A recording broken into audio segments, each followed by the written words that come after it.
webinaire organisé par Marne Développement, l'agence de développement économique de la Marne, sur le sujet des marchés publics et plus particulièrement du mémoire technique. On organise ce webinaire avec nos partenaires, le pôle commande publique Grand Est, la chambre de métier de l'artisanat de la région Grand Est avec son établissement de la Marne et le cabinet Passeport marché public. Pardon. Ensemble, nous allons donc parler marché public et plus particulièrement mémoire technique, c'est-à-dire la pièce dans la réponse à un marché public qui va présenter et valoriser l'offre technique.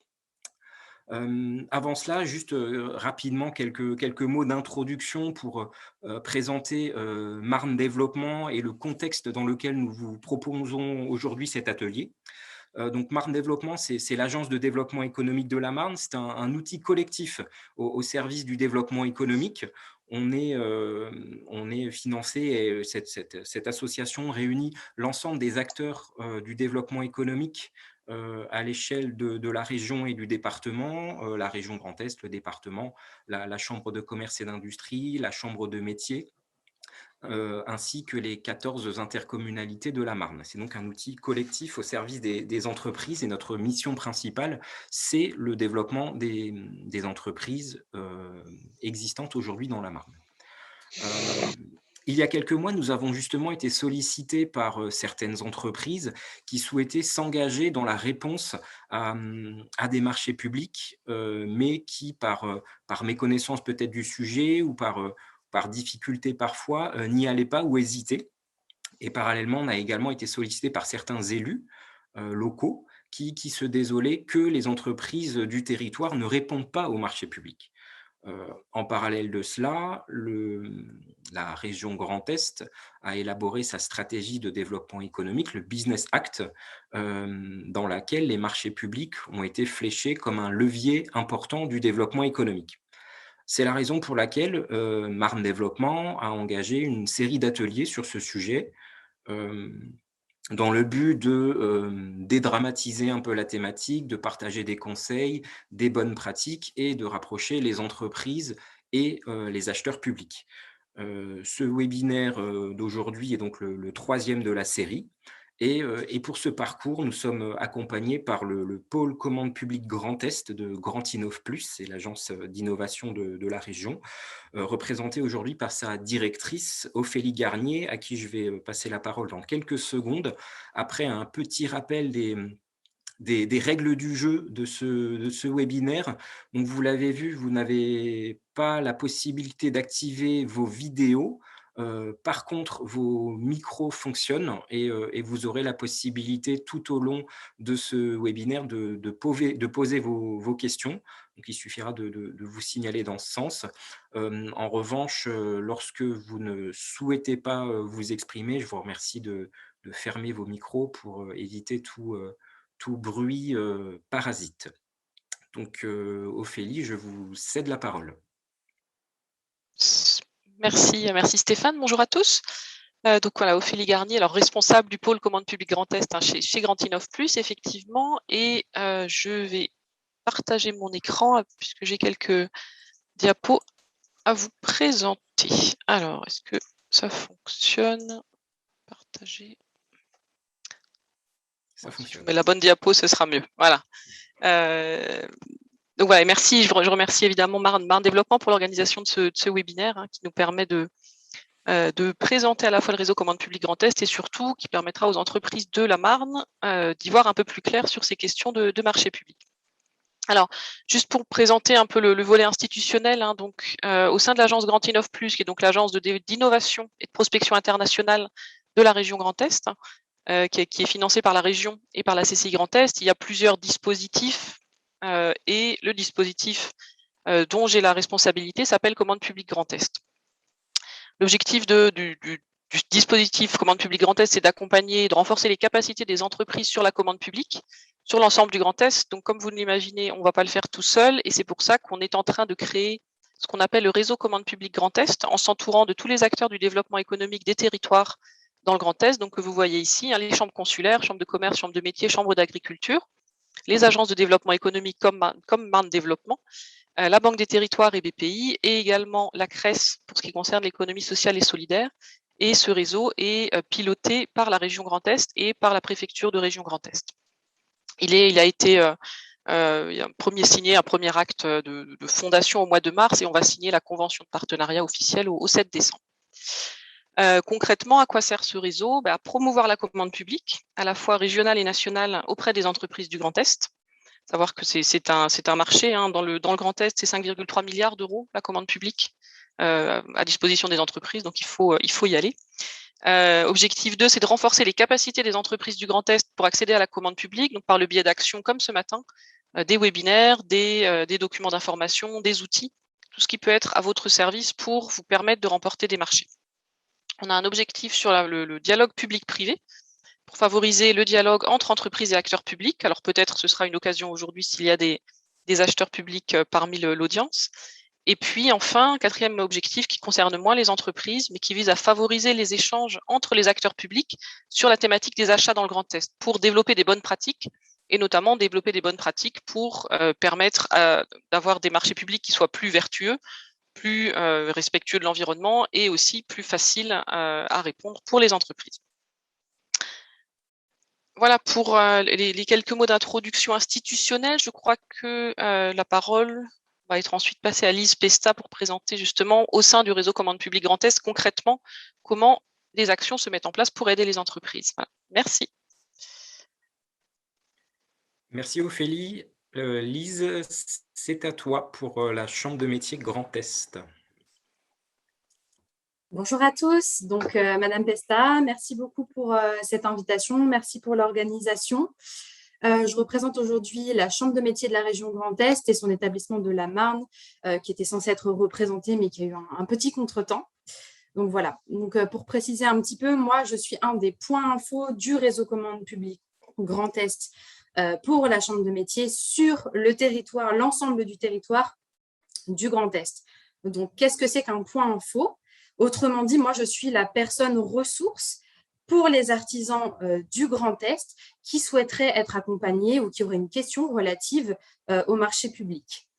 À la Chambre de métiers, nous avons développé une offre de service qui s'intitule Artisans et commandes publiques, qui s'adresse du coup à l'ensemble des artisans de notre territoire.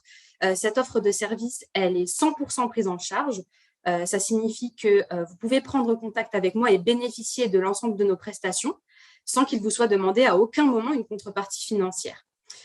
Sur notre offre de service, je ne vais pas forcément tout développer aujourd'hui parce que ce n'est pas l'objet.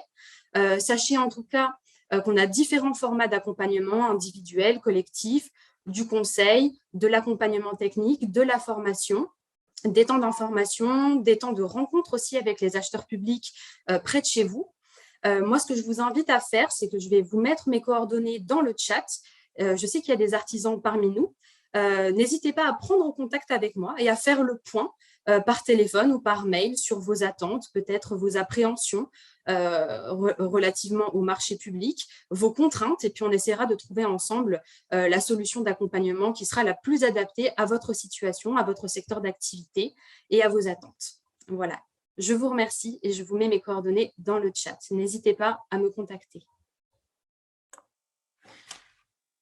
Merci beaucoup, Lise. Effectivement, entreprise artisanale de la Marne et même au-delà en région Grand Est, n'hésitez pas à contacter Lise Pesta pour toutes vos questions relatives au marché public. Ophélie, je te redonne la parole pour replacer l'intervention du jour dans le contexte de la réponse au marché public. Voilà, effectivement, merci Stéphane. On va effectivement entrer dans le vif du sujet. Je vais repartager ma présentation. Voilà, pour en revenir sur le fond du sujet. Donc, on parle ce matin de mémoire technique. Alors, est-ce que là, c'est bon? Donc, le mémoire technique, c'est une des pièces qui va être demandée dans la réponse à un marché public. Quand vous voulez répondre à un marché, il faut déjà trouver un marché. Donc, il y a eu des webinaires précédents. Je pense qu'une partie d'entre vous ont eu l'occasion d'y participer. Donc, vous identifiez un appel d'offres sur une plateforme, alors en passant par Apogée éventuellement ou sur une plateforme. Vous téléchargez votre dossier de consultation sur la plateforme qu'on appelle le profil acheteur. Et donc, dans le profil acheteur, vous allez avoir plusieurs pièces qui sont les pièces du dossier. On n'en est pas encore aux mémoires techniques, mais quand vous téléchargez votre dossier de consultation des entreprises lorsque vous avez identifié un appel d'offres, vous allez trouver dans le dossier un règlement de consultation, un cahier des clauses techniques particulières, qu'on appelle aussi cahier des charges dans le vocabulaire courant, un cahier des clauses administratives particulières, des formulaires pour répondre sur le prix et un acte d'engagement. Donc ça, c'est des pièces que vous allez trouver de manière générale dans un dossier de consultation. Alors parfois, il y a beaucoup plus de pièces, parfois il y a des rectificatifs, etc., etc. Mais ça, c'est le gros des pièces que vous allez trouver. Ce qu'il va falloir regarder avant de construire votre mémoire technique, c'est essentiellement le cahier des clauses techniques particulières, le cahier des charges, faire la réponse technique, sans oublier quand même de regarder toujours d'abord ce qu'il en est du règlement de consultation dans lequel vous allez avoir les critères d'évaluation de votre dossier. Donc, avant de savoir comment construire un dossier, et là-dessus, je laisserai ensuite Steve Ciré vous partager son expertise, il faut quand même d'abord vérifier dans le dossier quels sont les critères d'évaluation. Est-ce qu'on est plutôt sur le prix, sur la qualité environnementale, sur le service, sur le volet social, etc., etc. Et pour construire votre offre, il faut ensuite faire référence au cahier des clauses administratives, au cahier des clauses techniques particulières, CCTP. Pour revenir justement sur la construction de votre réponse au marché, vous allez avoir alors il n'y a plus 2 enveloppes, ça c'est terminé, on remet tout ensemble, mais il y a quand même 2 parties dans la réponse à votre marché public. Il y a la candidature d'une part et l'offre. Dans la candidature, vous allez répondre sur les plans administratifs, donc le formulaire de déclaration du candidat, les DC1, DC2, DC4, ou le DUM qui peut remplacer ces formulaires-là, et tout ce qui vous est demandé sur le volet administratif. Donc ça, normalement, vous l'avez fait une fois, vous l'avez préparé, c'est réglé, c'est votre dossier de candidature. Et ensuite, il y a la partie offre, la partie offre technique, qui est la partie qui va nous intéresser ce matin, dans laquelle on va vous demander effectivement le mémoire technique, le planning d'intervention et l'équipe qui va être mobilisée.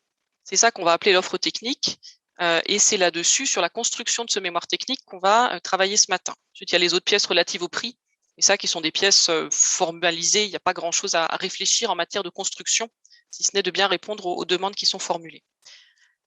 Donc voilà, pour faire le focus sur ce mémoire technique, on va laisser maintenant parler l'expert, je crois.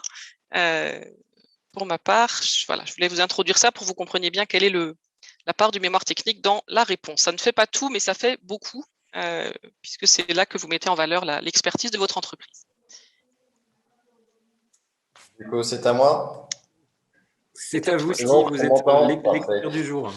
Du coup, je me présente rapidement. Steve Ciré, je vais partager également mon écran, ce sera plus simple. Donc, Steve Ciré, je suis le fondateur cabinet conseil qui s'appelle Passeport Marché Public. Alors, comme son nom l'indique, est-ce que vous me confirmez que mon écran est partagé? Oui, ça fonctionne. Parfait. Comme son nom l'indique, en fait, on est compétent dans le domaine des marchés publics, mais pour le sujet du jour, en fait, on a développé une spécialité ces 5-6 dernières années et qui est devenue quasiment notre métier exclusif, qui est l'accompagnement dans la rédaction du mémoire technique, l'accompagnement des entreprises. Un sujet qui s'est complexifié, vu et dû au changement d'ailleurs du code de la commande publique, des obligations liées aux acheteurs, des modifications de l'achat public. Et justement, je vais essayer de vous présenter cette thématique. Alors, c'est une thématique qui peut être assez lourde et assez vaste. Et je vais essayer de choisir un focus, un angle qui puisse être assez ludique pour tout le monde et qui vous permette surtout de progresser. Parce que je pense que si vous participez à cette séance de présentation, c'est aussi pour qu'on trouve des leviers justement pour soit rentrer dans le jeu, soit vous améliorer. Pour ça… je déplace juste une fenêtre qui est apparue. Voilà. Pour ça, en fait, je vais vous parler de 3 choses ce matin. Je vais commencer par les grandes erreurs qui sont commises dans cette problématique du mémoire technique. Ces erreurs, elles sont intéressantes parce que finalement, elles se résument à 3 grandes erreurs et elles sont assez intéressantes à prendre en considération avant de vous lancer. On va parler aussi, ça peut être un peu amusant de le voir comme ça, les fausses bonnes idées pour démarrer et pour s'organiser dans les marchés publics. Et surtout, c'est ça qui va être intéressant, je conclurai sur la méthode de construction qui nous emmènera un petit peu à vous montrer concrètement comment est-ce que nous, on conçoit à travers les dossiers de nos clients et comment est-ce qu'on construit la méthode qu'on va utiliser pour construire des mémoires techniques toujours plus adaptées et personnalisées à la situation. Avant de faire ça, je vais juste faire un petit détour sur la thématique. Donc, on a dit, et le sujet, c'est le mémoire technique. En réalité, le mémoire technique, c'est sans doute le terme le plus utilisé, mais on va en trouver d'autres. Hein. Donc, le sujet qui nous concerne aujourd'hui, ça peut être les notes explicatives, les mémoires justificatives, etc., etc. Pour donner, et juste pour être sûr qu'on parle bien de la même chose, une définition du mémoire technique. En fait, un mémoire technique, si on doit le définir, ce n'est pas une définition académique, mais c'est celle qui est, à mon avis, la plus générique, ça va être tout document que vous êtes amené à produire dans le cadre d'une réponse à un appel d'offres public. Mais pas tout document de n'importe quelle nature, ce sont tous les documents qui ont vocation à aboutir à une notation. C'est un premier point qui est vraiment très important à comprendre. On ne fait pas un mémoire technique pour se faire plaisir ou pour faire plaisir à l'acheteur. On fait un document qui est très scolaire dans l'absolu parce qu'il va aboutir à une notation. Donc, la première chose à garder à l'esprit, c'est qu'on est dans ce côté scolaire, on me demande quelque chose, je vais fournir une information et cette information va être notée. Donc, ça, il faut vraiment en tenir compte et on va s'en servir tout du long de toute manière. Du coup, les grandes erreurs qu'on va aborder, vous allez voir, c'est assez ludique, mais c'est des éléments qu'on a un petit peu trop tendance à oublier quand on a le nez dans le guidon. Ophélie l'a cité, il y a beaucoup de documents. Quand on fait du mémoire technique, on doit juste garder à l'esprit que les erreurs qu'on peut commettre vont être soit des sujets manquants, des réponses incomplètes ou des documents illisibles. Gardez ça en tête et vous aurez déjà les bonnes bases pour commencer. Les sujets manquants, c'est quoi ? Les sujets manquants, c'est quand l'acheteur va demander, va vous indiquer finalement ce qu'il va évaluer.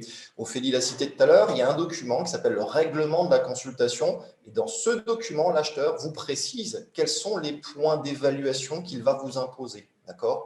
La première chose à ne pas commettre, c'est surtout de ne pas répondre aux questions de l'acheteur. Ce qui n'est pas fourni comme information vaut 0 point de notation.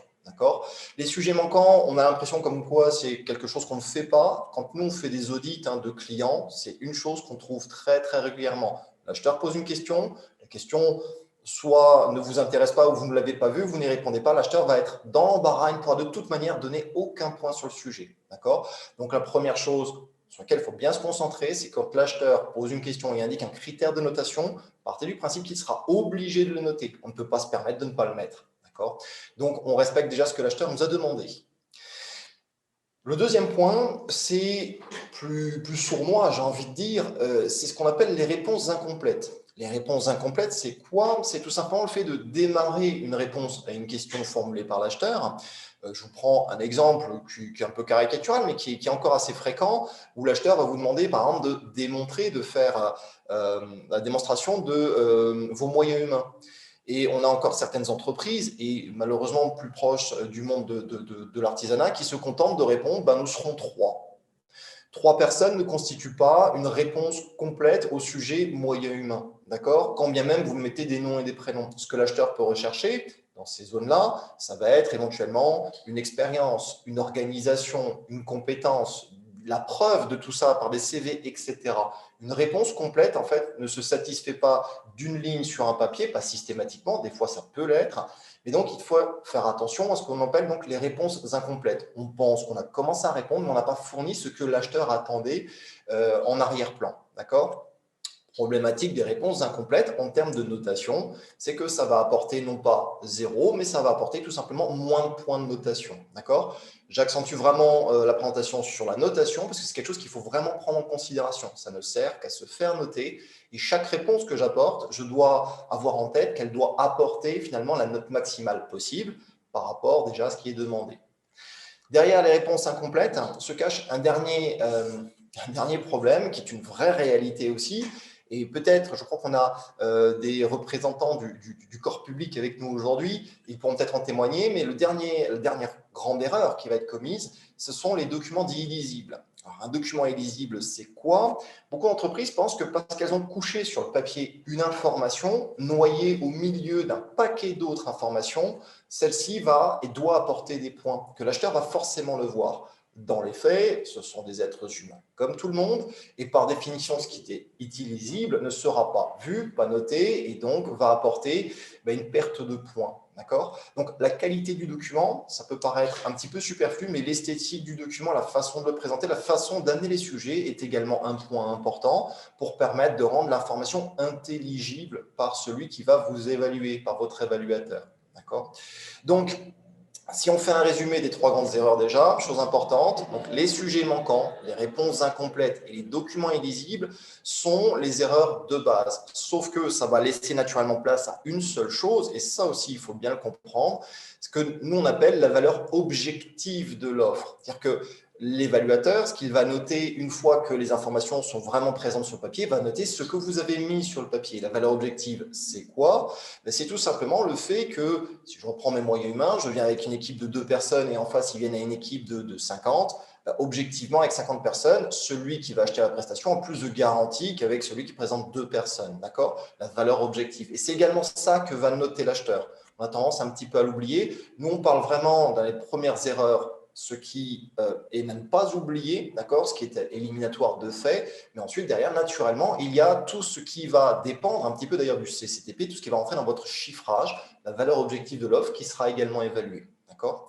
Si vous gardez ça à l'esprit, vous avez déjà de quoi bien démarrer, mais c'est des choses, toujours se poser la question, manquant, incomplet, illisible. Du coup, oui, donc l'origine des erreurs, souvent, c'est lié à des incompréhensions ou à un défaut d'analyse des documents. Donc, se prendre le temps de lire les documents, c'est important. Et quand on ne comprend pas une question, alors ça, c'est quelque chose aussi que les gens ont un peu tendance à oublier. Ils viennent se dirigent vers nous pour qu'on leur explique ce que l'acheteur veut. Quand on n'a pas compris une question, on a tout à fait aussi le droit. Ophélie a parlé des plateformes de profil acheteur. Il y a des espaces de questionnement. Posez vos questions. Les questions n'ont pas uniquement à être techniques. Vous avez également le droit de poser des questions sur l'organisation de la prestation et la plupart des acheteurs y répondent bien volontiers. D'accord? Mais les défauts d'analyse aussi, faites attention. Si l'acheteur a posé une question, il faut y répondre absolument et surtout pas partir du principe qu'on va noyer ça dans la masse et ce ne sera pas bien grave. D'accord? Du coup, on va passer dans la seconde partie et je vais vous parler. Et ça va être le levier pour moi de vous parler des fausses bonnes idées. Je vais vous parler un petit peu de comment est-ce que nous on organise ça, d'une méthode qu'on va employer, qui est répétable naturellement chez vous, qu'on a baptisé nous le kit mémoire technique. Je vais vous l'expliquer. Je vais commencer déjà par vous expliquer cette logique de kit. Donc, pour faire du mémoire technique, la première chose va être de s'y préparer. C'est-à-dire que ce n'est pas quelque chose qu'on va faire comme ça à la volée en se disant tiens, demain je vais y répondre, parce qu'il peut y avoir beaucoup d'informations à fournir et donc on va essayer d'anticiper les choses. Donc, la notion de kit mémoire technique, je vous l'explique rapidement comment est-ce qu'elle est constituée chez nous. Elle va comprendre 2 notions. La première notion qui va être importante à comprendre, c'est la notion de section. Section, c'est quoi? Ce sont tout simplement les grands sujets que vous allez devoir aborder dans un mémoire technique et je l'éclaircis dans un instant. Et ces sections, on va les bâtir sur des modules qui vont être nécessairement des ensembles de textes, de graphiques ou d'images, ou d'ailleurs le tout mélangé, qui me permettra de justifier la pertinence de ma section. Si je regarde et si je prends une section commune à la quasi-totalité des mémoires techniques, on va trouver une section concernant les moyens humains, pour quelque chose que vous allez devoir préparer. Vos moyens humains, vous allez pouvoir le présenter sous des modules tels que du CV, de l'organigramme, enfin, à ce stade-là encore, peu importe, des modules qui me permettent de justifier de la pertinence de mes moyens humains. Quand on développe finalement un kit, on va comprendre qu'un kit va comprendre autant de sections que nécessite votre activité professionnelle, parce qu'en fonction des métiers, il y a des sujets qui sont abordés ou pas, et autant de modules que nécessite votre organisation d'entreprise. D'accord? Ça va créer forcément une variable. Quand on prend un peu de recul sur un kit, là on a pris un de nos kits, on a fait une espèce de zoom arrière, je vous rassure, on va le voir un peu plus en détail après. On va retrouver naturellement les en-têtes de section qui vont introduire les sujets pour celui qui va vous lire et les pages qui vont contenir les modules. Ce qu'il faut bien comprendre également quand on fait un kit, quand on fait un mémoire technique, c'est que si je reprends mon exemple des moyens humains, les moyens humains ne représentent qu'une strate de mon kit. Pourquoi est-ce que c'est important? Tout simplement parce que le mémoire technique s'est complexifié quand même ces dernières années avec des mémoires plus petits ou plus gros, ça c'est variable, mais toujours des questions plus précises en fait posées par l'acheteur. Et parce que c'est un sujet qui devient un peu plus complexe, c'est quelque chose qu'il faut anticiper et travailler en mode projet. Travailler en mode projet, c'est prendre un gros problème, le fractionner jusqu'à le rendre plus digeste. D'accord? Je vais encore zoomer sur, vous allez voir, les moyens humains pour entériner un petit peu le côté constructif et vous allez voir très ludique naturellement de la chose.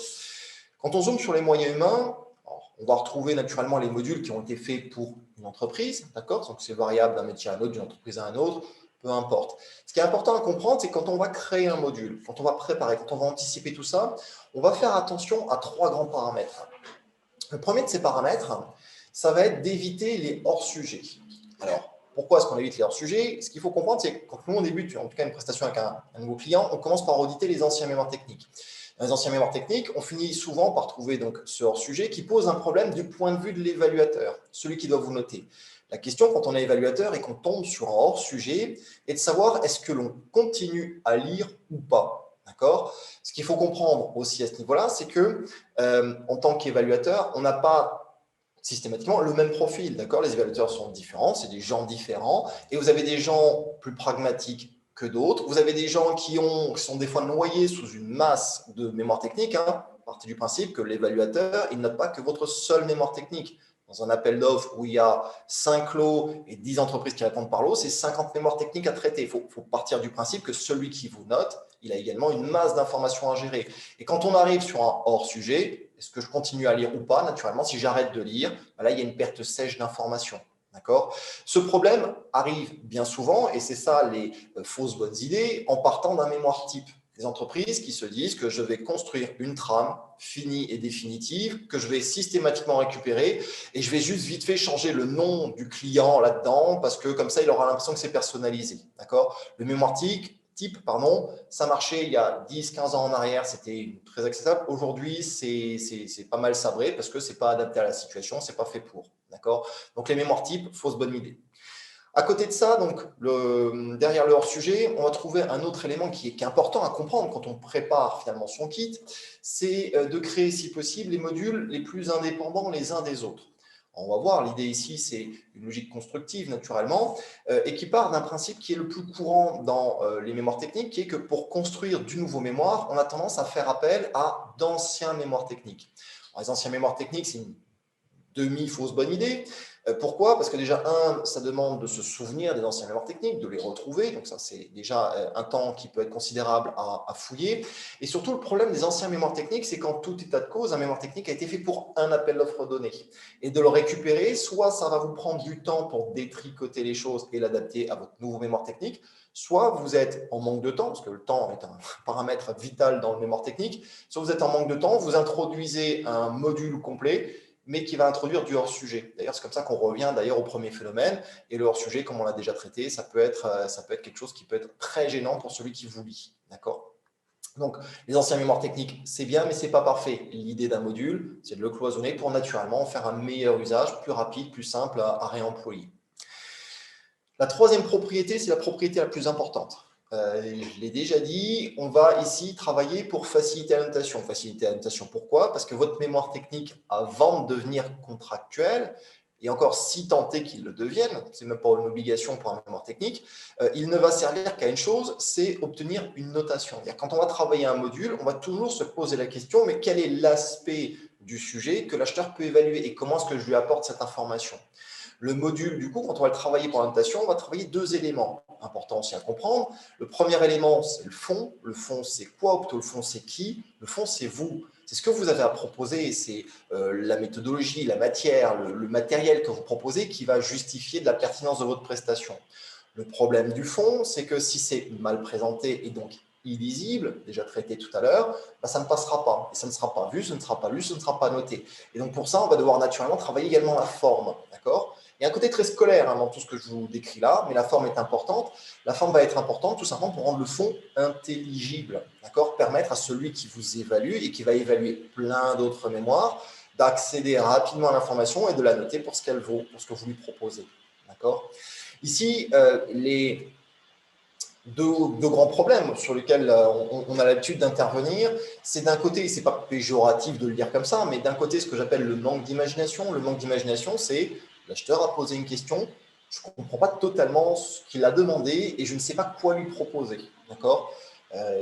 Parce que finalement, sur des sujets aussi simples que les moyens humains, il peut y avoir toute une sous-catégorie, plein de sous-sujets qu'il faut traiter. D'accord ? À l'opposé, et c'est plus dramatique, et on est en train de travailler d'ailleurs avec un de nos clients qui est dans ce cas-là, la surinformation. La surinformation souvent part du principe du mémoire type que j'ai déjà évoqué tout à l'heure, en se disant que la prochaine fois, je ne me ferai pas avoir, et je compile petit à petit un document qui prend de plus en plus d'ampleur avec toutes les réponses possibles et imaginables. Le problème de la surinformation, c'est qu'il amène en règle générale un document illisible et qui est vraiment plus que les acheteurs attendent. D'accord ? Du coup, pourquoi est-ce que je vous embête avec une notion de kit ? plutôt qu'avec une mémoire à part entière. La raison est relativement simple, c'est que ce qui va faire la force de votre mémoire technique, d'un bon mémoire technique, et ça, je pense que les acheteurs après pourront en témoigner, ça va être surtout votre capacité à le personnaliser, à l'adapter à la situation. L'acheteur vous a posé des questions précises ou plus ou moins précises. Il va falloir bien vous astreindre à y répondre en personnalisant votre document. L'idée du kit va être également de gagner en efficacité. En efficacité, pourquoi ? Parce que le mémoire technique s'inscrit toujours dans un délai, dans un timing. Et malheureusement, ça se fait rarement 3 semaines à l'avance. D'accord ? Donc, il va falloir être efficace pour surtout éviter de perdre du temps sur des parties telles que des éléments bureautiques. Parce que j'ai anticipé les choses, je vais pouvoir aller un petit peu plus vite. Du coup, ce qu'on va utiliser et ce que je vais vous présenter, parce que je vais vous montrer un petit peu à quoi va ressembler un kit, mais je vais utiliser pour ça quelque chose. L'outil le plus courant et le plus commun et qu'il faut utiliser dans le mémoire technique, ça va être Microsoft Word. D'accord ? Je le dis tout de suite aussi pour ceux qui envisageraient du PowerPoint, du InDesign ou d'autres logiciels. Word est l'outil le plus indiqué pour ça, parce qu'on va avoir du sommaire automatique, parce qu'on a un outil qui est sans fin. Hein. On peut créer un document de 1 page comme un document de 300 pages. Word est fait pour ça. Word a par contre ses limites et c'est pour ça que nous, on a développé, et ce n'est pas obligatoire, mais un applicatif qui va surcoucher Word pour justement dépasser les limites de Word. Cet applicatif s'appelle Proposal Prod. Je vous en parle parce que je vais y aller dans une seconde pour vous montrer comment est-ce qu'on va construire un mémoire technique. D'accord ? Ça va me permettre à la fois de vous présenter plus concrètement à quoi ressemble un kit, comment est-ce qu'il se compose, et surtout ça va me permettre de vous exposer la méthode que je vous encourage à suivre pour construire vos mémoires techniques. L'applicatif est accessible en ligne, donc du coup je vais quitter mon support statique et puis on va partir sur quelque chose un tout petit peu plus dynamique. Hop, je vais le mettre sur cette page-là. C'est un applicatif qui est accessible en ligne, identifié en mot de passe, des choses assez classiques. Ce qui va m'intéresser en fait là-dessus, alors volontairement c'est très simple, hein, on n'est pas là pour surcharger et rendre les choses plus complexes. Ce qui va nous servir dans cet écran, donc l'écran est divisé globalement en 3 parties. La première chose qui va nous intéresser, ça va être de rechercher un de nos kits. D'accord ? La notion de kit, c'est une base de données, hein, de documents Word. On peut en avoir plusieurs parce que les entreprises peuvent avoir plusieurs métiers. Donc, première chose à comprendre, quand vous créez pour chez vous un kit ou que vous préparez, que vous anticipez vos marchés, il est normal et nécessaire sans doute d'avoir des kits et des préparations séparées. La méthodologie n'est pas la même pour les différents métiers que vous pouvez avoir dans votre entreprise. D'accord ? Le réseau est un petit peu chargé ce matin.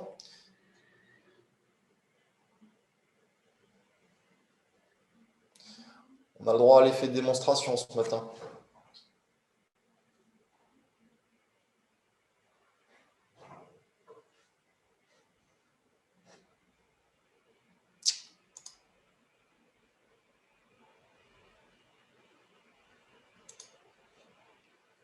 Que se passe-t-il ?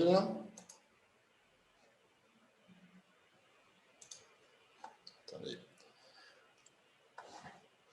Est-ce que j'avais une autre page d'ouverte? Peut-être. J'ai bien voulu. Je reprends juste. Hein. Voilà. Et je crois que mon PC n'apprécie pas du tout le partage d'écran en parallèle. Bon, quoi qu'il en soit, quand on est dans un kit, la première chose à comprendre, c'est cette notion de section et de module dont j'ai parlé. Hein. Donc, les sections, les grands sujets, ça va représenter quoi? Donc, ça, c'est juste un kit de démonstration, mais on va retrouver, par exemple, du moyen humain, des matériaux affectés au projet, les moyens matériels utilisés, le planning, la méthodologie, etc. L'intérêt d'un kit et la préparation que je vous encourage à faire, c'est de préparer vos modules et de les ranger. Les modules sont accessibles d'un simple clic, mais les ranger pour ensuite pouvoir les réutiliser. Alors, dans notre système, quand on sélectionne un module, naturellement, il apparaît en partie centrale pour nous permettre de valider que l'information qu'on va utiliser est bien la bonne. Je range mes affaires, je les organise pour pouvoir en faire un réemploi. L'idée de ce réemploi, ça va être surtout de ne pas tout réutiliser. Hein. Un kit n'est pas un mémoire type. D'accord ? L'objectif du kit, c'est une boîte de jeu dans laquelle je vais réutiliser des pièces pour construire mon mémoire. Du coup, l'intérêt, maintenant, ce que je vais vous proposer, ça va être de créer un mémoire technique. Et je vais vous expliquer la méthode qu'on va utiliser. Pour ça, alors, je vais utiliser la partie droite de l'écran. On va créer un nouveau mémoire. Ce sera bien plus parlant. Hop. Alors, quand on va créer un nouveau mémoire, ce qu'il faut bien comprendre, la meilleure méthode, c'est encore, entre guillemets, de partir de zéro. C'est-à-dire quand je crée un nouveau mémoire, par défaut, celui-ci est vide. Il est vide et parce que ici, la méthode qu'on va utiliser, que je vous encourage à utiliser, c'est la méthode dite additive. La méthode additive, c'est quoi? C'est le fait de partir des critères de notation de l'acheteur et d'y répondre critère par critère. Ces critères de notation, alors je suis désolé, je n'ai pas la seconde à l'écran, ça va être souvent présenté sous forme d'un tableau où l'acheteur va vous dire qu'il va vouloir traiter et noter vos moyens humains, matériels, votre méthodologie, les solutions liées à l'environnement, la sécurité, etc. Du coup, la méthode additive consiste tout simplement à aller venir récupérer, chercher les pièces que vous avez préparées dans votre kit pour les intégrer à votre mémoire. Donc, si l'acheteur demande à traiter des moyens humains, vous allez les prendre et les ajouter tout simplement. Et on va faire ça pour tous les sujets demandés par l'acheteur et surtout être très fidèle à ce que l'acheteur a pu nous demander. Donc, s'il nous demande de traiter le matériel, s'il nous demande de traiter de notre méthodologie, s'il nous demande de traiter, c'est d'actualité malheureusement aujourd'hui, des mesures Covid mises en place sur un chantier, je vais les prendre et je vais les ajouter. D'accord? Ce qui est important quand on travaille comme ça, c'est que déjà, on va s'écarter du mémoire type qui risque d'introduire des sujets hors sujet qui ne vont pas intéresser l'acheteur. Et donc, on va se concentrer vraiment sur ce que l'acheteur a demandé.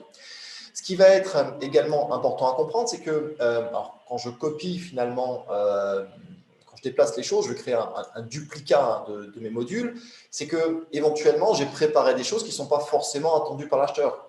Et l'intérêt d'un système, comme là, je l'ai présenté sous section et module, c'est d'avoir un système modulaire. Modulaire, pourquoi? Parce que naturellement, ce que j'ai ajouté, je peux également le supprimer, d'accord? Le supprimer, pourquoi? Parce qu'on n'est pas là pour abreuver l'acheteur d'informations qui me feraient éventuellement plaisir. Je suis là pour mettre ce que l'acheteur a demandé. Naturellement, et c'est tout l'intérêt aussi d'avoir une base de données chez soi, son kit, c'est que si j'ai fait une erreur, j'ai commis une erreur, je n'aurais pas dû le supprimer, c'est de pouvoir remonter en arrière et d'aller chercher cette information, de pouvoir la récupérer et de la réintroduire dans le mémoire qu'on est en train de constituer. D'accord? Un mémoire technique, c'est vraiment quelque chose qu'on va ajouter, enlever des choses, on va le construire à la demande pour un dossier donné. J'insiste vraiment là-dessus parce que les gens ont souvent l'impression que les acheteurs demandent tout le temps la même chose. S'ils demandent des choses similaires, ce n'est quasiment jamais la même chose. Ce n'est pas structuré de la même manière, ce n'est pas organisé de la même manière. Et il faut s'astreindre au maximum à faciliter la vie de celui qui va vous noter et à respecter ce qu'il a demandé. Par défaut, alors là, j'ai réintroduit le module, vous m'avez vu, je l'ai remis dedans. Ce module également, on a préparé des choses. La préparation est intéressante, mais la préparation ne fait pas tout. On a sans doute, pour la plupart des modules, on va avoir le besoin de personnaliser ce module et de l'adapter à la situation. C'est pour ça que, si on va rentrer dans la partie de personnalisation, alors pour ça, je vais le télécharger. Et l'idée, c'est que quand je relis mon mémoire technique, chez nous, ça se télécharge et ça s'ouvre en local sous Word. Donc, je vous l'ai dit tout à l'heure, Word reste l'outil le plus approprié pour ça. Et vous allez voir, en tout cas, je vais vous montrer un mémoire constitué intégralement sous Word. Mais là, l'idée, c'est que je vais juste ouvrir ce module et je vais me concentrer là-dessus et le modifier. Alors, pourquoi Word et pas d'autres logiciels? Tout simplement parce que Word est l'outil le plus indiqué, que tout le monde connaît à minima et que tout le monde peut modifier. D'accord? Là, à ce niveau-là, je pars d'une pièce que j'ai préparée et je termine de la personnaliser. Les gens me demandent souvent c'est quoi la personnalisation. La personnalisation, ce n'est pas le fait de rajouter, je le répète encore une fois, le nom de l'acheteur sur toutes les pages. Ça, franchement, personne n'est dupe de ça. C'est surtout le fait de faire en sorte que le contenu que je propose est vraiment adapté à la situation et que j'ai rajouté ou retiré des choses. D'accord? C'est vraiment important de le comprendre comme ça. Et la méthode que nous on conseille vraiment de suivre, c'est une méthode où on va prendre un module, on va valider notre module, d'accord? Et j'avance step by step. On est toujours en mode projet, d'accord? Surtout éviter ce côté trop linéaire de la chose et d'avancer un sujet à la fois. Quand j'avance, finalement, moi, je vais réintroduire le module en ligne. Je le prends et je le réintègre et je valide que ce module a été traité. Et en réalité, on va devoir avancer une étape après l'autre. Je passe au sujet suivant, je le lis. Si c'est bon, je passe au module suivant. Si ce n'est pas bon, je dois le modifier. D'accord? C'est quelque chose qui doit se faire de manière très graduelle et très progressive. C'est vraiment important. L'autre élément important, c'est également l'ordre attendu des choses. C'est pour ça que veillez et faites attention à un point. Si l'acheteur a demandé une information, il va falloir qu'on définisse la position de nos éléments dans le document. D'accord? Donc, si l'acheteur demande un document en priorité, essayez également de suivre ce qui est demandé par l'acheteur. Quand j'ai fait ça, finalement, j'ai démarré mon mémoire en répondant vraiment et de manière très pragmatique à ce que l'acheteur m'a demandé. Un mémoire technique, ce n'est pas que ça. On va également avoir besoin de planter les éléments de décor. Alors, les éléments de décor, c'est quoi? C'est tout simplement ce qui va introduire et conclure mon mémoire technique. Ce qui va introduire mon mémoire technique, alors, par défaut, dans un kit, c'est des pièces qu'on va aussi préparer. Ici, je l'ai préparé avec, on a préparé des dossiers avec des pièces qui vont être une première de couverture avec, une première de couverture qui n'est pas rangée comme il le fallait, mais c'est pas grave. Donc avec des pièces qui sont préparées et que je vais pouvoir introduire et que je vais pouvoir ajouter à mon mémoire. Pourquoi est-ce que je le mets à la fin? Pour une raison simple, c'est que ce n'est pas ces éléments-là qui vont faire gagner. Ces éléments-là sont juste là pour faciliter les choses. D'accord? Faciliter les choses comment? Alors, je repositionne les choses, je les remets à leur place où ils doivent être, parce que la position dans le sommaire que je suis en train de créer est importante. On va retrouver naturellement donc, une première de couverture. La première de couverture, c'est la première chose que l'acheteur va voir et qui lui permet juste de savoir qu'on s'adresse bien à lui, que c'est bien pour le bon marché, que ça vient de vous. D'accord? Là-dedans, on va également avoir une pièce qui est super importante et qui va être nécessaire dans tout document que vous faites, le sommaire. D'accord? Certains continuent à faire le sommaire à la main. Vous allez voir que sous Word, c'est nettement plus pratique de le faire. Et c'est pour ça qu'on va utiliser Word plutôt que d'autres logiciels. Mais le sommaire est hyper important pour celui qui vous évalue pour une raison simple, c'est qu'il a besoin à un moment donné de naviguer dans le document. Donc, on va retrouver des éléments qui vont permettre d'introduire le mémoire et des éléments qui vont permettre de le conclure également. Dans les conclusions, typiquement, alors on peut mettre une couverture de fin, ça fera joli, mais ce n'est pas ce qui fait gagner. Mais on va également, c'est par défaut là où nous on le positionne, mettre une présentation entreprise. Pourquoi est-ce qu'on la met en toute fin? Pour une raison simple, c'est que la présentation entreprise n'est pas forcément attendue par l'acheteur et qu'on va suggérer, on va proposer les choses, pas imposer les choses. D'accord? Donc l'usage actuel, c'est vraiment de mettre une présentation plutôt sur la fin de notre document. Quoi qu'il en soit, ce que je vous ai montré de manière un petit peu rapide, c'est comment est-ce qu'on constitue, on rajoute des choses, on complète, on répond vraiment à ce que l'acheteur a demandé dans l'ordre demandé et surtout si l'acheteur ne m'a pas demandé quelque chose, de ne pas l'y mettre, d'accord? Ou vraiment, s'il le faut, de le rajouter en document complémentaire dans une partie information complémentaire pour ne pas lui imposer cette lecture, lui faciliter le traitement du document. Quand j'ai fini ça, finalement, j'ai fait un mémoire technique qui est raisonnablement cohérent, d'accord? J'ai un nombre de modules. Je vais juste le récupérer sous Word. Donc là, on va le télécharger. Le système va juste me concaténer, me fusionner tout ce que j'ai à l'écran pour me permettre donc de le transmettre à l'acheteur. On va rentrer en fait dans cette phase-là. Donc ça me permet de vous montrer concrètement à quoi ça va ressembler sous Word. Et on va rentrer normalement dans une dernière étape qui va être la phase de relecture. Alors, quand on fait un mémoire technique, la personne qui fait le mémoire technique, en principe, n'est pas celle qui est la plus indiquée pour la relecture. Pour la relecture, l'objectif ici, ça va être surtout de proposer à quelqu'un d'autre en interne dans l'entreprise, excusez-moi.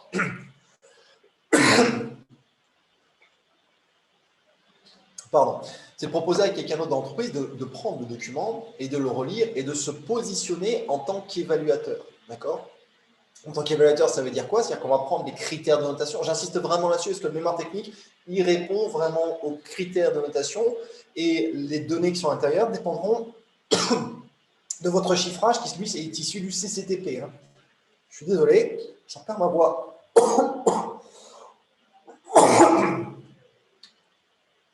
Eh bien, non, ça ne m'arrive pas tous les jours, ça.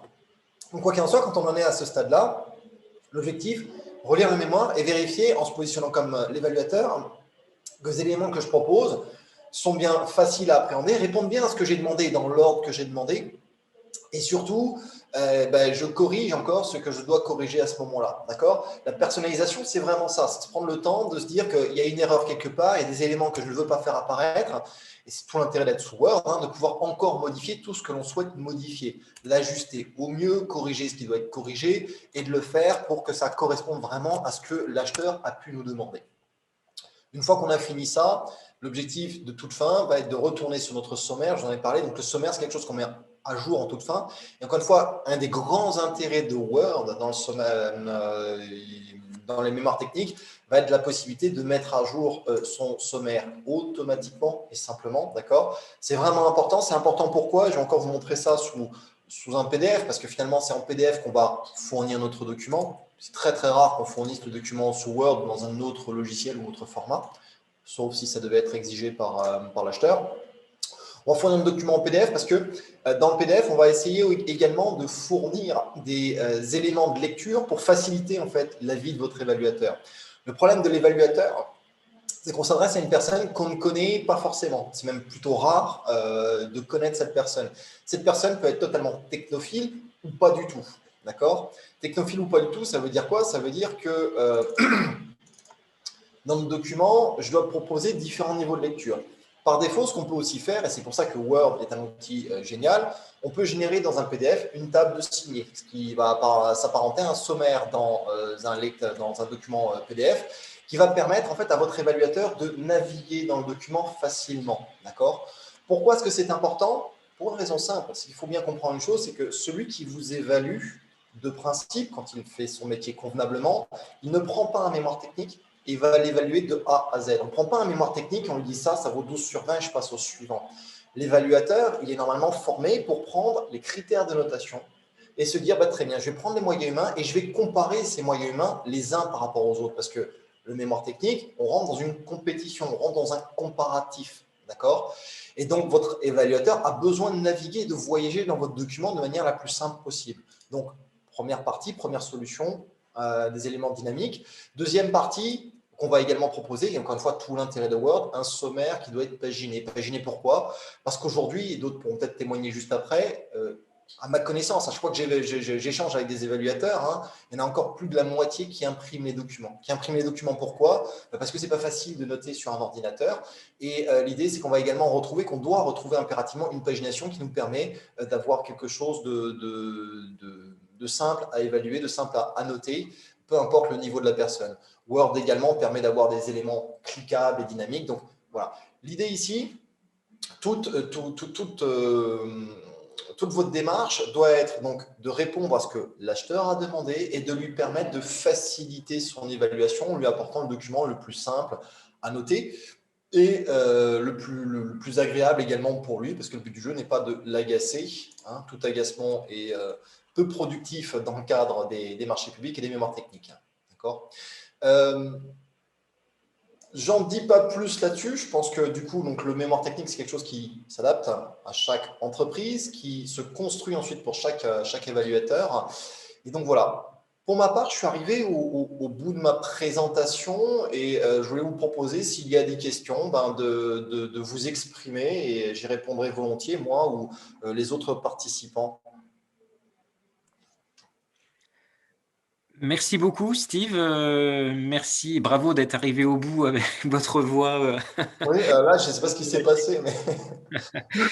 Mais... merci pour cette présentation très, très intéressante, pour ces conseils, ces bonnes pratiques et pour cette méthodologie qui pourra peut-être inspirer certaines entreprises. Je m'adresse du coup à l'assistance. Est-ce qu'il y a d'ores et déjà des questions à ce qui a été dit jusqu'ici?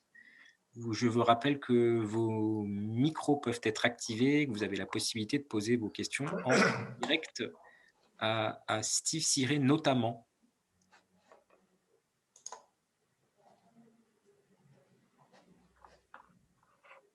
Alors, je vois qu'il y a une main levée.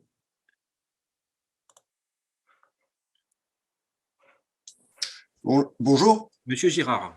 Oui, Amaury Girard, entreprise Girard, Pont-Faverger. Au niveau du mémoire technique, nous, on est une entreprise de travaux publics, terrassement plus précisément, et ils nous demandent énormément de fiches techniques de matériaux. C'est plus judicieux de les mettre à la fin ou on les met dans le corps du mémoire technique? Alors, c'est vrai que c'est un sujet qui revient régulièrement et qu'il faut travailler de manière très pragmatique aussi. Alors, aujourd'hui, il faut prendre cette considération aussi, on est dans un univers complètement dématérialisé. Ça veut dire quoi? C'est-à-dire que continuer à les mettre à la suite du mémoire technique est quelque chose qui va être assez contre-productif. Pourquoi? Parce que c'est compliqué à faire. Un Word n'est pas adapté pour injecter du PDF et on part tous sur des solutions qui peuvent être assez complexes à gérer. Et surtout, ça ne va pas être pratique pour celui qui va vous noter parce que du coup, il va récupérer un PDF qui va contenir une quantité de pages pas croyable et ce n'est pas facile de s'y retrouver. Alors que, à côté de cela, on peut conserver sous PDF, qui est le format le plus pratique pour tout le monde, et dans une arborescence de dossiers, toutes vos fiches techniques, parce que celui qui va vous évaluer ne va pas forcément évaluer toutes les fiches techniques. Il va peut-être faire de l'échantillonnage, choisir celle que lui, il veut noter, évaluer. Et si c'est stocké dans des dossiers qu'on va ensuite zipper pour l'envoyer naturellement, ça va être beaucoup plus simple pour lui. Sauf qu'à ce niveau-là, le travail qui est à fournir, c'est déjà un travail de nommage des fichiers. Les ranger proprement, les ranger de manière lisible, c'est hyper important, d'accord? Donc, on ne reste pas sur le nom donné par la fiche produit du fournisseur Intel, non, on renomme un petit peu les choses pour qu'elles soient intelligibles également, on les range dans des dossiers pour que ce soit simple, peut-être par famille, par catégorie, donc ça dépend vraiment des métiers pour lesquels on va faire ça. Et la dernière partie sur laquelle je vous encourage, mais c'est un travail qui est assez conséquent et on est en train de travailler sur des solutions justement aussi pour ça, mais le problème des fiches techniques, c'est que souvent, elles sont un petit peu jetées en pâture à votre évaluateur, en mode débrouillez-vous avec ça. Le problème de fiches techniques, c'est un, je ne maîtrise pas son contenu, parce que souvent, ça vient d'un fournisseur. Deux, je ne sais pas où je commence à savoir à peine ce que l'acheteur va vouloir chercher. Et c'est pour ça que je conseille vivement, souvent, si on a le temps, si on peut le faire, de coiffer la fiche technique, toujours avec une couverture qu'on va rajouter nous-mêmes, une couverture dans laquelle on va également expliquer tout simplement à celui qui va vous évaluer la conformité ou pas. Parce que ça, c'est assez pénible. Les gens pensent que les fiches techniques, c'est facile à lire. Non, c'est clairement pas facile. Quand elle fait une page, si elle fait 10 pages, qu'est-ce que je vais chercher dedans? Comment est-ce que je valide la conformité de ce que j'ai demandé? Comment est-ce que je valide finalement s'il y a des avantages? Parce que nous, on a régulièrement affaire à des clients qui nous disent « mais j'ai été mal noté sur ma fiche technique, c'est dégueulasse, parce que c'est comme ça que ça se vit à ce moment-là. L'acheteur, il n'a rien compris parce que c'était même mieux que ce qu'il m'a demandé. » Et quand je leur pose la question, est-ce que vous l'avez écrit quelque part que c'était mieux? Non. Donc, vous attendez que votre évaluateur le devine, le cherche, le fouille. Il n'a pas le temps pour ça. Donc, coiffer sa fiche technique ou de faire un résumé ou de le dire quelque part, faire un tableau ou un synthétique, et également, c'est aussi une façon de le faire. Mais vous devez également traduire votre fiche technique en avantage ou en conformité. Mais idéalement, aujourd'hui, donc pour bien conclure votre question, dans des dossiers à part, c'est plus simple pour vous, plus facile à organiser et plus facile à lire pour l'acheteur. Sauf si des évaluateurs, des acheteurs présents ici veulent prendre la parole et me contredire sur le sujet. Ou taisez-vous à jamais. Merci, merci pour Est-ce que ça répond à votre question? Oui, parfait. Merci. Alors, j'ai une autre question qui a été, Steve, qui a été posée dans le petit chat par Monsieur Romankov, qui visiblement a été impressionné par votre présentation et qui souhaite savoir s'il est possible d'avoir un kit de démo pour l'aider à construire son propre kit. Alors, oui, non. Alors, je vais vous expliquer comment est-ce qu'on travaille en tant que cabinet conseil à ce moment-là. Notre travail, en fait, s'articule autour de deux pôles. Effectivement, la partie la plus complexe et pas le logiciel que je vous ai montré, qui est qu'accessoire. L'applicatif est juste là pour gagner du temps, gagner en bureautique, mais c'est pas ça qui va vous accélérer. Le plus dur, naturellement, va être de la construction du kit. Et effectivement, on ne distribue pas des kits de démo parce que c'est notre métier, c'est notre travail et qu'à un moment donné, on doit gagner notre vie. Et c'est là où on accompagne les gens pour concevoir, pour construire les choses. Pas en partant de zéro parce que c'est un travail qui est conséquent. Donc, partir avec une certaine matière, c'est important. Mais c'est un travail qu'on fait avec chacun de nos clients justement pour concevoir, trouver d'abord, identifier tous les bons sujets nécessaires pour le métier donné et également ensuite choisir les modules les plus appropriés, les préparer, les anticiper. C'est un travail qu'on fait, mais c'est une prestation qu'on réalise. On ne peut pas distribuer la matière comme ça, hormis ce que j'ai pu vous montrer là. On n'est pas avare en présentation, mais pour ce travail derrière, c'est un travail constructif qu'on fait avec le cabinet, effectivement. Si ça répond à la question. Mais on serait ravis d'échanger pour vous expliquer comment ça fonctionne derrière. Oui, j'imagine que Steve, vous tenez à la disposition de l'ensemble des participants pour échanger par ailleurs sur vos méthodes et sur votre offre de service, évidemment. Est-ce qu'il y a d'autres questions? J'ai vu qu'une participante demandait si les supports de présentation allaient être adressés à l'issue du webinaire.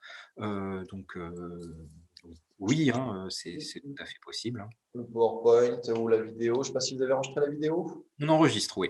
D'accord. Je ne sais pas si vous la diffusez ensuite. Non. Voilà, donc Madame Eck, ne vous inquiétez pas, on pourra vous envoyer tout ça sans problème.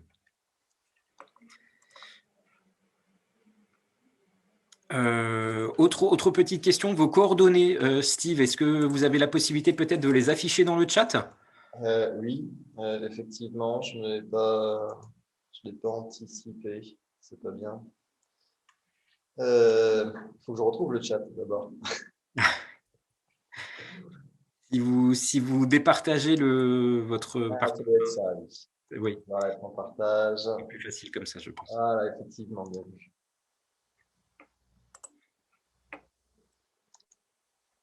Discussion, voilà. Je me permets pendant ce temps de relayer certaines questions qui ont été posées. Un participant demande si l'applicatif que vous avez présenté fonctionne avec un système d'abonnement. Alors, une petite question là-dessus. Oui, vous m'entendez tout? Oui, j'ai juste coupé Oui. le partage écran. Effectivement, on a un système d'abonnement. Ça coûte 25 € par mois pour un utilisateur. Après, il faut comprendre encore une fois la chose, c'est que l'applicatif sans le kit n'a pas de grande raison d'être. Et donc, c'est pour ça que quand on réalise des choses, on commence d'abord par réaliser le kit et ensuite on amène les gens à exploiter l'outil. L'outil a un intérêt, et ça encore une fois, il faut le relativiser, hein, il n'est pas obligatoire, il a un intérêt dès lors qu'on rentre dans une production régulière de mémoire technique, parce que ça fait vraiment gagner du temps. Et donc ça, c'est après, ça à évaluer en fonction de chacun. Hein, mais la méthode reste la même qu'on travaille juste Word ou avec l'outil. Mais une fois qu'on a déterminé si l'outil fait gagner du temps, effectivement, c'est un abonnement qui est mensualisé ensuite et on décide de poursuivre ou pas. L'intérêt de l'outil aussi, c'est, entre guillemets, comme j'aime bien le dire, il n'y a pas beaucoup de pièges chez nous, dans la mesure où, même si vous démarrez avec l'outil, vous arrêtez, naturellement, vous avez vu qu'on peut récupérer la matière sous Word, donc on récupérera tout simplement notre kit et on travaillera comme les autres, j'ai envie de dire à l'ancienne, un petit peu en copier-coller sous Word, mais on peut récupérer sa matière. Il y a pas de, on n'est pas coincé sur un système qui vous obligerait de travailler à vie dessus. Ce qui permet aussi de l'essayer pour vous. Entendu, je me permets de poursuivre sur une question qui concerne le mémoire technique. Lorsqu'un résumé de l'offre est demandé, peut-on penser que la notation ne sera réalisée que sur cette base? Oui et non. Le problème, en fait, ce qu'il faut vraiment comprendre, c'est que, et je vais le dire comme ça, de manière un petit peu provoque, les acheteurs sont tout aussi compétents et incompétents que les entreprises. Je traduis, il y a des acheteurs professionnels, il y en a qui sont venus par évolution interne, il y a les bons, il y a les mauvais, mais exactement comme dans le milieu des entreprises. Ce qui est très amusant d'ailleurs, parce qu'on a formé les acheteurs publics à une époque, c'est que le profil des acheteurs est très similaire au profil des entreprises. C'est-à-dire que, encore une fois, la compétence et l'incompétence est globalement la même. Je traduis pour répondre à la question, il y a des gens qui pourraient se satisfaire de ça. Mais alors, je les range clairement dans la catégorie des mauvais acheteurs. Ils existent, malheureusement. La plupart du temps, c'est plutôt un besoin synthétique de pouvoir s'orienter et de pouvoir se diriger ensuite dans le document pour aller noter plus en détail les choses. D'accord? Mais d'être sûr d'avoir capté les bonnes valeurs. Si l'exercice de synthèse est demandé, c'est pour orienter l'acheteur et que lui sache que voilà, ces éléments-là, il ne pourra pas les réputer ignorés ou pas avoir vu, etc. Parce que c'est synthétique, ça doit être lisible. Mais l'exercice de la synthèse est un exercice qui est difficile, qui se fait commercialement parlant, ce qu'on appelle la reformulation du besoin, la synthèse de son offre. Voilà. Mais ça pourrait, même si dans la plupart des cas, ça ne sera pas le cas. Hein. L'acheteur va juste prendre ça comme une espèce de sommaire pour ensuite aller se rediriger vers les éléments qui auront plus de valeur, qui sont plus détaillés pour être notés. Entendu, merci beaucoup Steve pour cette réponse. Est-ce qu'il y a d'autres questions? Je précise, puisque la question a été posée à nouveau, à la fois le PowerPoint et l'enregistrement du webinaire seront adressés à l'ensemble des personnes qui se sont inscrites, dont on a du coup les adresses mail, donc pas de souci à ce sujet-là. Est-ce qu'il y a d'autres questions de la part des participants, soit par écrit, soit directement via les micros? Vous pouvez demander à prendre la parole.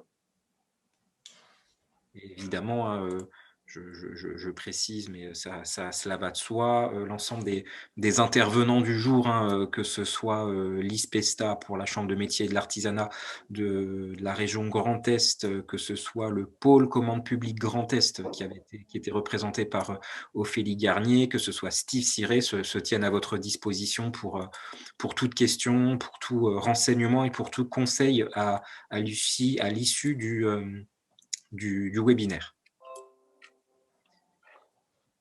Bien, écoutez, je ne vois pas de nouvelles questions. Si. Ah, c'est vraiment pour vous, Steve. Vous avez beaucoup de succès. Où est basé Passeport Marché Public? Passeport marché public, un peu ici, un peu là, principalement en Alsace. La cellule, en fait, cabinet conseil, on est basé en Alsace, hein, du côté de Haguenau, pour ceux qui connaissent, hein, pas très loin de Strasbourg. Je dis qu'on est aussi un petit peu ailleurs parce que, après, moi, j'ai des associés. On a également, enfin, si vous nous cherchez, hein, si vous voulez absolument savoir qui on a également Le Veilleur, en fait, hein, leveilleur.fr, qui est un moteur de recherche dans les marchés publics et qui, lui, est basé sur Paris et dans la Sarthe.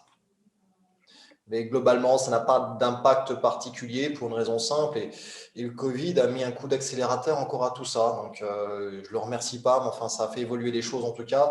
On travaille sur toute la France, même en Guyane ou bien plus loin encore s'il le faut, parce que justement, aujourd'hui, on est totalement équipé pour travailler à distance. Et ça se fait paradoxalement même mieux que d'être côte à côte pour avancer sur ce genre de projet. Parce que construire tout ça, juste pour la parenthèse, c'est pas quelque chose qui va se faire ce matin je m'y mets, ce soir j'ai fini. Hein. C'est un sujet qui prend du temps, qui est assez difficile. Et en réalité, ça se fait par morceaux. D'accord, on découpe en mode projet toujours. Il va bien falloir, quand vous allez créer votre propre kit, quand vous allez anticiper tout ça, constituer petit à petit vos données. Hein. Vous n'arriverez pas à le faire en une fois. C'est assez rare que les gens y arrivent. Et donc notre façon de travailler, elle est aussi liée à tout ça. On prend et on avance morceau par morceau. Et à distance, ça se fait très bien. Merci. Pas d'autres questions. Je vous propose donc tranquillement qu'on clôture cet atelier en remerciant encore très chaleureusement l'ensemble des intervenants. Merci à vous, Steve. Et merci également à l'ensemble des participants pour votre présence, pour votre intérêt pour ce sujet, pour vos différentes questions. Et je répète que l'ensemble des documents seront envoyés et que, évidemment, l'ensemble des intervenants se tiennent à votre disposition pour parler marché public et pour parler mémoire technique. Merci à tous et très bonne journée et à bientôt dans d'autres événements organisés par Marne Développement et ses partenaires. Très bonne journée.